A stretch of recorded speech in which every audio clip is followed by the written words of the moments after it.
Team 121A, and this is our robot explanation. Because after we closed our autonomous showcase, we received many questions about our design, and here today I'm going to address them.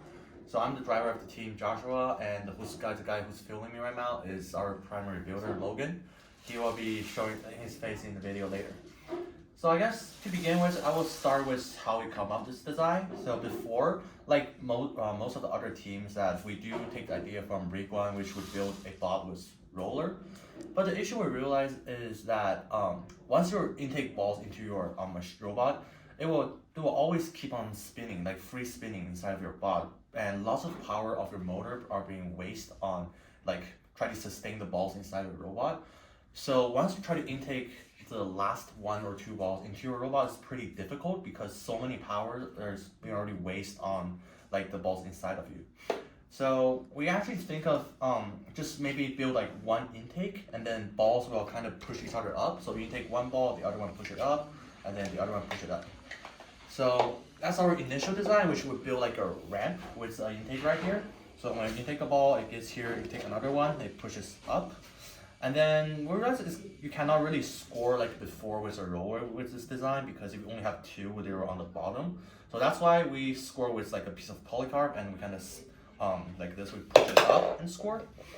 And why we end up give up on that is we cannot really figure out like a way we can transfer the ball from intake onto that board or the ramp smoothly, especially you have like a piece of polycarb right here to push it up. And then we just start to break down the game menu, and what we end up finding is, at the end of the day, you're just basically elevate the ball up and then push horizontally into the goal. And then it wasn't hard to think of like a motion of an arm which goes like this, especially from last year from high stakes. You know, Lady Brown arm, when you score on wall stakes, it's quite the same. You know, the arm doing this motion, and that's how we come up with this design. I'm Logan, the main builder. Now I'm going to explain the overall build of our robot. Okay, so as you can see here, it's a pretty standard 6-motor, 450 RPM drivetrain with using 3.25 wheels. So this is a pretty standard, pretty common drivetrain used throughout many teams. It can get us from point A to point B really efficiently and really quickly. So, and also it won't overheat. It's pretty quick and pretty good in general. And next up is our like the first intake system, right? So this is actually pretty similar to the high stakes one, except we just raised it a little more so that it's perfectly like at the height of the ball, so we can smoothly intake the balls into the ramp. So another thing about this is when it's intaked in, right?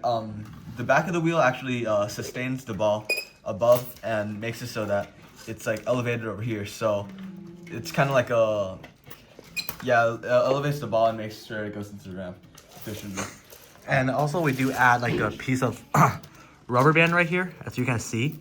It helps to push the ball up, just like Logan said. And once the ball's inside of intake, as you can see, the arms right here is just right on top of the arm, and we can score. The entire motion is pretty smooth.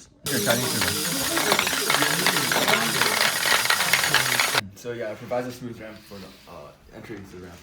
The next part I'm going to talk about is the actual ramp itself. So this, when you're building this, it doesn't actually have to be very like exact. Because polycarb can like bend, right? It can shape. So yes, it doesn't really have to be very exact. So we actually decided to use polycarb because it's like flexible, right? And we wanted to also be able to score in the lower goals, right? So when it goes down, it's able to bend and be flexible, so that the balls can still pass through without like too much friction or like the top part being too deformed. And that's actually what like most of these side parts are for. When it goes down, these actually keep the polycarb supported upwards, right? So that the balls don't get stuck over here. And the guards on the side just prevent it from falling out. And the little polycarb over here on the back, right? This prevents the ball from shooting upwards after the arm like goes up, right? Because before, without this, the balls would actually, especially the last ball, because it's being directly pushed by the arm, right? It would go upwards. So with this little hood, it would transfer the energy so that it goes straight in a horizontal line, so that everything goes efficiently into the goals. And now I'm going to talk about the arm. So as you can see here, the arm's just a pretty long C channel, connected directly to a 100 RPM motor, and this arm actually used to be just a straight C channel, and at our first competition, we actually noticed it got bent, right? Like the middle split a little, but at the time we didn't have like the long C channel to replace it. So then we actually found out this shape is actually a little better for it because it's able to push the last ball and kind of reach it a little more so that it can. Before the last ball kind of got stuck into the goals, right? So the last part's able to reach a little bit farther so that the last ball is able to be pushed out. And when we found this out, we actually just reinforced this bend and made sure it wouldn't break in the middle of competition and kept the design, the unintentional design. The next thing I'm going to talk about is the match loader. This is a pretty standard match loader. So basically, when it enters the match loader, right, this part, it goes upwards and forms kind of a ramp for all the balls to smoothly fall through. And we actually have this rubber band here because we found out the last ball actually has a little bit of trouble passing through because this is polycarb, right? It has basically no friction. So we need a little bit of friction so that the ball can actually roll into the intake. So that's what these little rubber bands are for. Over here we have a combination of string and zip ties because we don't want the match loader to like be able to go down too much, right? Or else it'll actually lift the robot up because the piston has so much power. So we added this string and polycarb design. Now we combined string and we combined the string and zip ties because we noticed that the string actually becomes pretty loose over time. So the zip tie ensures that we can always adjust it to be a little tighter if it's needed. And next part I'm going to talk about is the back right here. We actually had a little aligner made of two, I think 2x5 C channels over here originally, but we found out that it's actually not very good because it doesn't actually have many like alignment properties, doesn't really help with aligning. And also if we go in like wrong, it's going to be very difficult to go out and then go back into the long goal. So we actually decided on this. This works pretty well so far. It's just a normal straight C channel. And so basically as long as we have one of the points on here and just go backwards, it's gonna like align itself with the long goal. Okay. Alright, so after the general design, here's some like little tips and something we found that might be helpful for any teams who try to use this design. Is we actually, when we go down, this robot's actually able to go under the goal because I mean it's polycarb, it's pretty flexible. But we on our first tournament, you know, this piston make sure the this tunnel is up.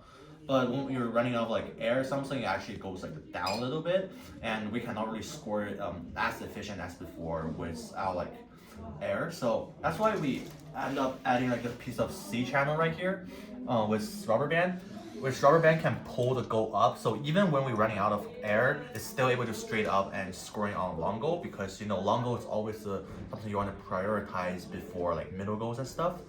However, with that we cannot really go under the goals anymore because you know this piece is too long. I mean you can cut it, but we just feel like go under goal actually isn't that necessary, so we're gonna stay with this. And then also for arms, since we actually use like a full motor right here, and it scores really fast. It scores all 7 balls for our robot in under like 0.3 seconds. But the issue is it's way too powerful. So you can imagine like the ball being thrown out with full power actually will go throughout like the long goal and fall on the other side. So we slow it down and also play around the gear ratio, like the gearbox inside, to make sure to play around with the torque and stuff. And yeah, I guess pretty much that's all our robot today. And if you have more questions, you can just leave comments. And yeah, good. Okay.